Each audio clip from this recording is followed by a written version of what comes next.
Hi, everyone. This is Catherine Carmignani with Mass Golf, and I'm joined by Emily Farrell, founder of Abendroth Golf, for a very special interview today. I know I've been talking about this with my colleagues for quite some time now, and I'm very excited that we'll just be able to get to spend some time with you today. And thank you so much for joining me. Thanks for having me. I'm super honored and really excited to talk to you today. Great. So let's just get started here with probably the most basic of questions. How did you get started in the game of golf? I've really grown up in the game, so I started playing when I was 5 years old. My family's played golf, so that's kind of how I got started. And I grew up across the street from a club that I kind of learned the game at.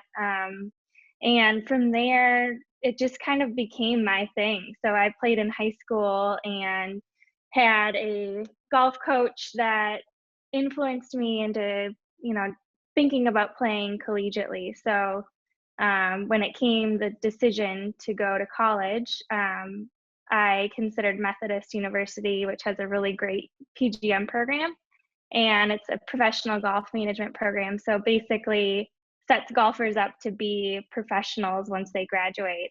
And so that was kind of my short process of, having it be kind of a passion, but then realizing that I can turn it into a career too.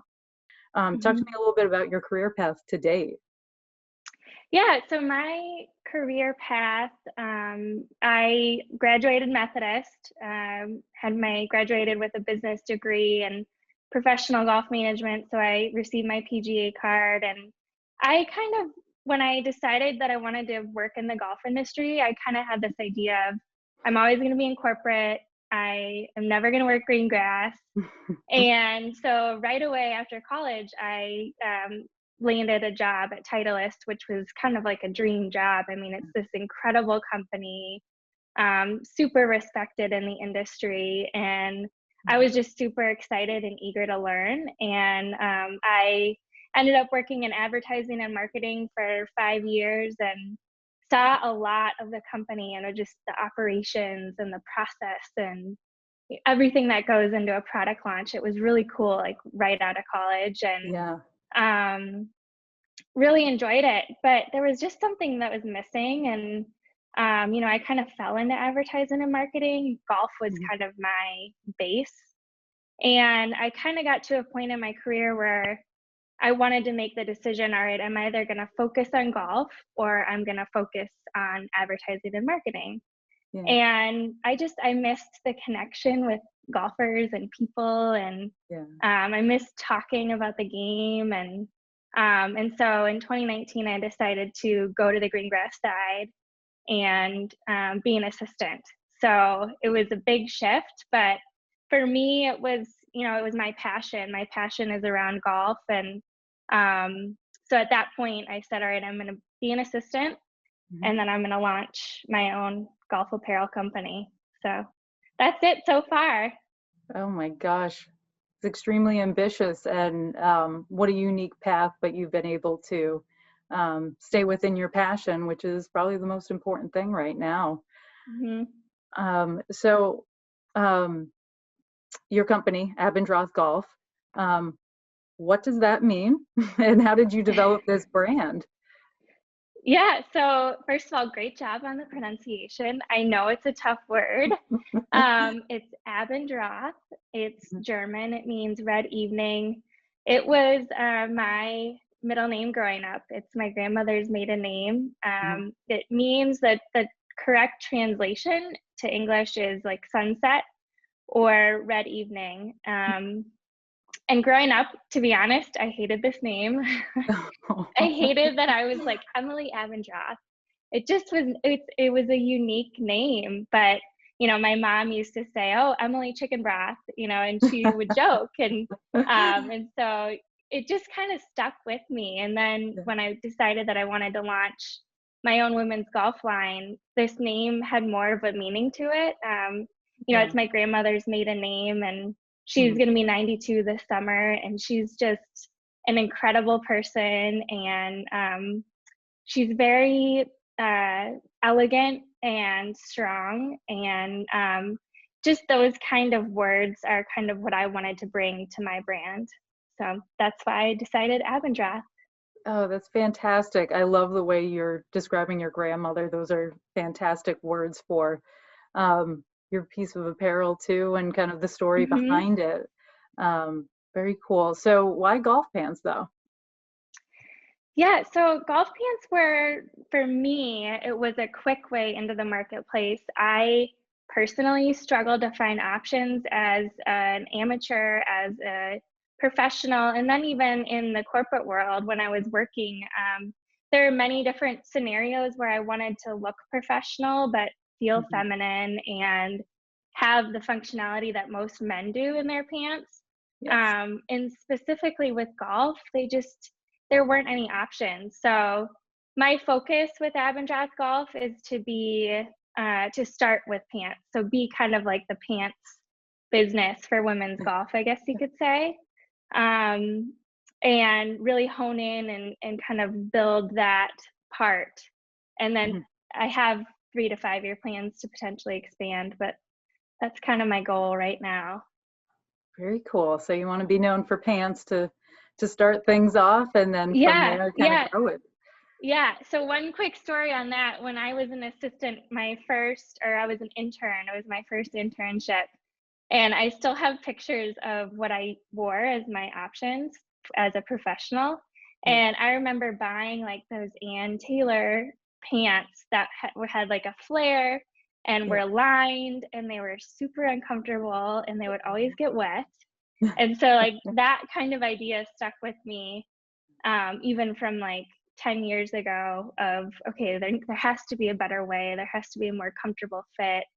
um, and similarly, those pants have like tiny little pockets Yeah. that you can barely fit maybe a chapstick in. So finding ways, with my pants, finding functional items that I can add to my pants so that women can just be more comfortable during the day. Yeah, no, and honestly, like cue the ill-fitting pant montage of photos here because Yeah.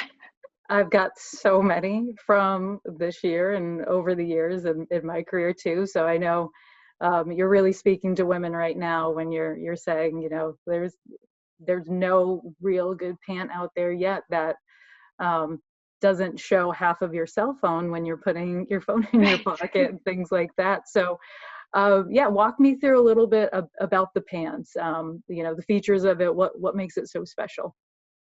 So the pants are a high-waisted structured jogger is kind of what I'm going for. High-waisted because I feel like just in general for me, even personally, it's a little bit more comfortable. Yeah. And jogger just because I want something that still looks professional and put together, but it's Mhm. comfortable. Like I don't want a form-fitted pant that is just uncomfortable to wear. I want this pant to be something that women choose to wear, Yeah. not wearing out of necessity. Yes. And then my other biggest thing is just the pockets. Having deep enough pockets to put your phone and not like a tiny old phone, like put your iPhone 8 Plus or 10, whatever you have, in your pants.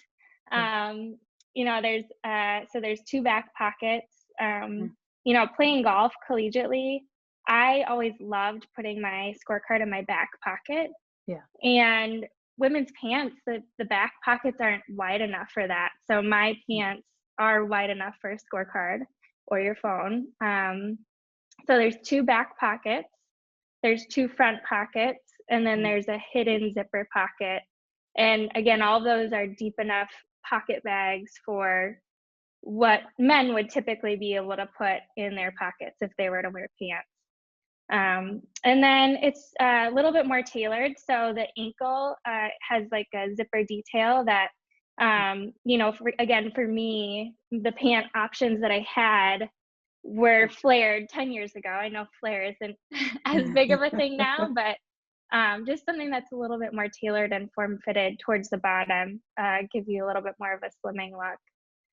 So, Wow, the devil's in the details here. You really thought through, you know, most of these items that from experience, you're having issues with, right? Where's my scorecard going to go? I need an extra mhm. pocket for this or that. That's fantastic. So how many iterations, how did this evolve over time to kind of get to where it wants to be right now? You know, what are the colors like? How did you adjust sizing, things like that? Yeah, it's a process. And coming into this, I knew nothing about product design or fashion, or I just kind of am going off of my experience as a golfer, playing golf, knowing what works, knowing what doesn't work. But then the other big thing about it is versatility. I want a pant that can be worn off the course and can be worn in the office. I've seen so many different women um, go to play golf, whether it's a corporate event or they're just going to play with coworkers, Yeah. and they have to change before they get to the course. And I just want a product that, has that versatility. So there were many iterations in the Peggy pant when I first started designing. I remember my first step into fashion materials, picking out things for this pant was when I went to Joann Fabrics and Yeah. literally went and touched and felt different fabrics. I Oh, brought in this like tiny little sample of this is kind of what I want to go off of. And I yeah. just felt fabrics. I had no idea what I was doing. Yeah. But it just was like the first step in the process. And there's obviously been many iterations since that Joann visit. Yeah. But each time it's gotten better. My fit is super important to me. Mhm. So I've made a ton of adjustments on just making sure that it fits correctly through the hip, fits correctly at the knee, fits correctly at the ankle. Yeah. Um, and making sure that my sizing is consistent, because it's frustrating to have one pair of pant in one size and then go to a different brand and it's a completely different size. So I want Yeah. it to be consistent, not only in my sizing, but then comparable to other brands as well. Um, so yeah, there's been, I can't even count how many iterations, but many iterations. And right now we're just doing 2 color waves, but Mhm. the hope is in the fall we'll add one, or maybe drop one and add another color. So we'll see. Great. So you've got, if I'm remembering correctly, you have navy and gray right now? Yes. So the Peggy pant is coming, launching in storm gray and navy blazer. Great. So yeah, we'll see how it goes. Yeah, no, two great colors, and probably most colors that somebody would want to pick out from the rack if they saw it anyways. So Yes. fantastic. Yeah, I'm trying to stick. I think with Abendroth Golf will always be kind of neutral or earthy tones. Great. I don't want to be kind of a loud, bright, bold company, Hmm. because I want, like you said, I want it to be a versatile piece that you can wear with many different things, not just golf related. Yeah. And so providing those kind of neutral colors will just allow for more versatility. Yeah, absolutely. So kind of talking a little bit about those natural neutral colors and versus some of the brighter things that you're seeing out there right now. And you've talked a little bit about the style and fit and things like that. Where do you think women's golf fashion is right now? Do you see a need in other areas? Where do you see it potentially trending? Yeah, that's a great question. I see women's golf apparel in general right now Mhm. is very fitness focused, which I think is great. It's getting in women who might not always consider golf as an option. I think it's kind of tailoring to a more athletic game, which is important because golf is Yeah. the sport. Yeah. And so I think it is helpful to have athletic options, where I feel like there's a void and an opportunity for Abendroth is the more professional looking pieces. So Yeah. pieces that women will be taken seriously in. Doesn't need to be all the time, but if they have Yeah. a business meeting or a corporate event, or me as a PGA professional, just having pieces that Mhm. you can be taken seriously in. So that's kind of the Yeah. void that I'm trying to fill. Mhm. And like I said, Abendroth will start with pants and then hopefully expand into more, but we'll see. Have you always had any sort of inkling or want to take this path in your career to be an entrepreneur, to start something like this? Yeah, that's a really good question because entrepreneur to me doesn't feel like my role, or like I don't see that as something that I'm necessarily doing. I always had a dream of, oh, that would be really cool to start my own women's golf line, just with my passion in the game and, Yeah. passion around helping other golfers.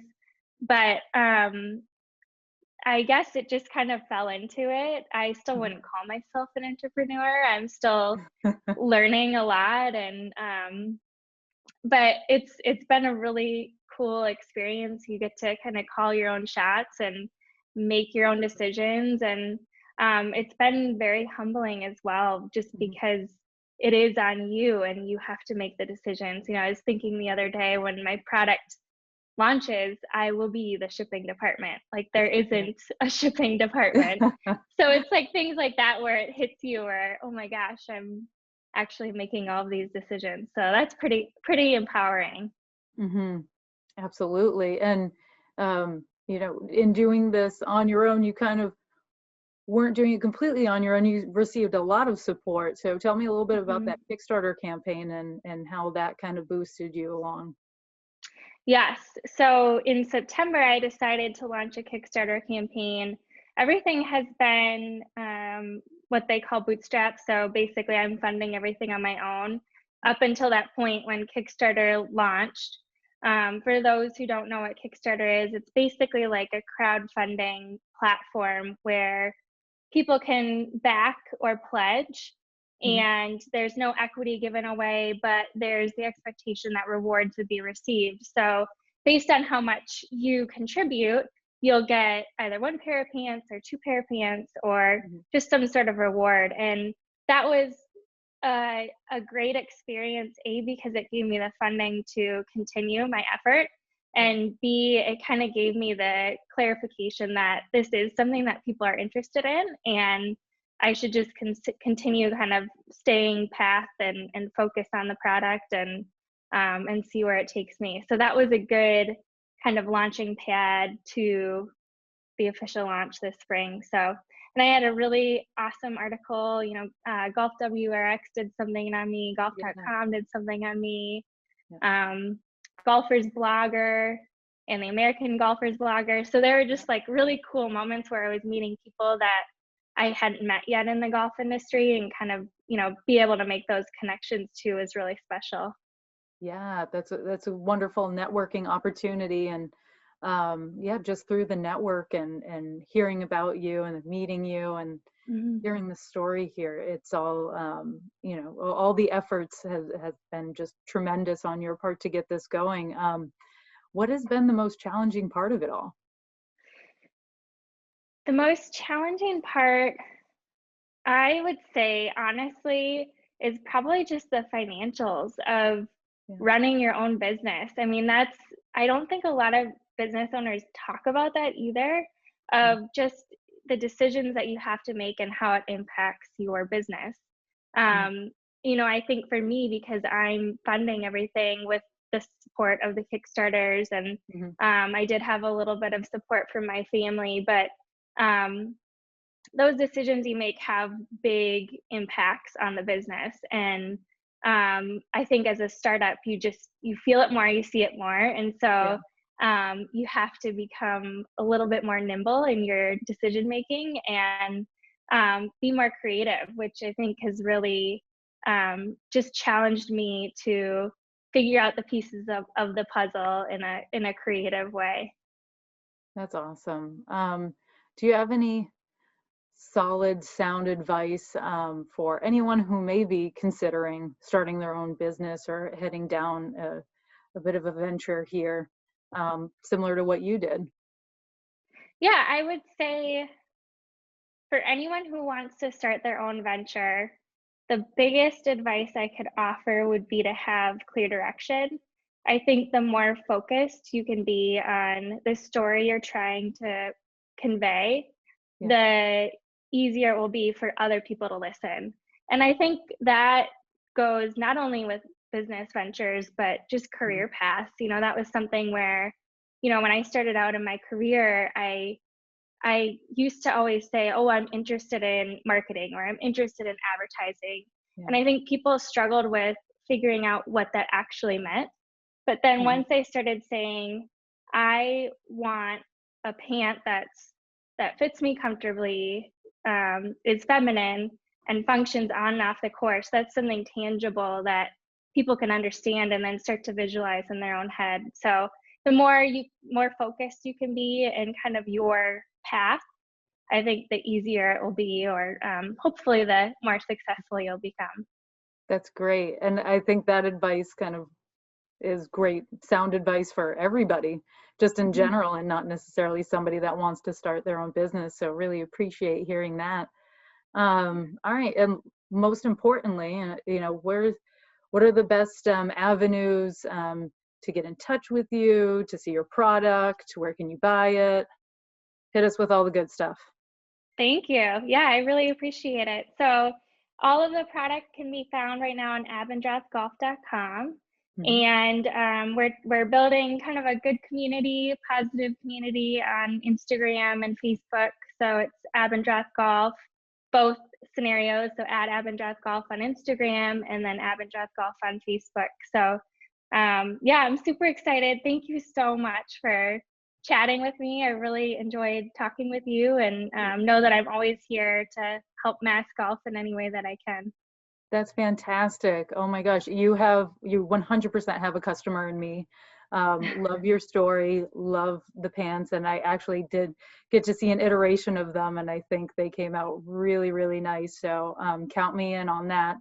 But thank you again so much, Emily, and for all of you out there, thanks for joining us. And to stay in touch with everything Mass Golf, make sure you visit our website at www.massgolf.org and follow us on social media at PlayMassGolf. Thanks again, Emily. We really appreciate it. Thank you. Yeah, great talking with you. Yeah, you as well.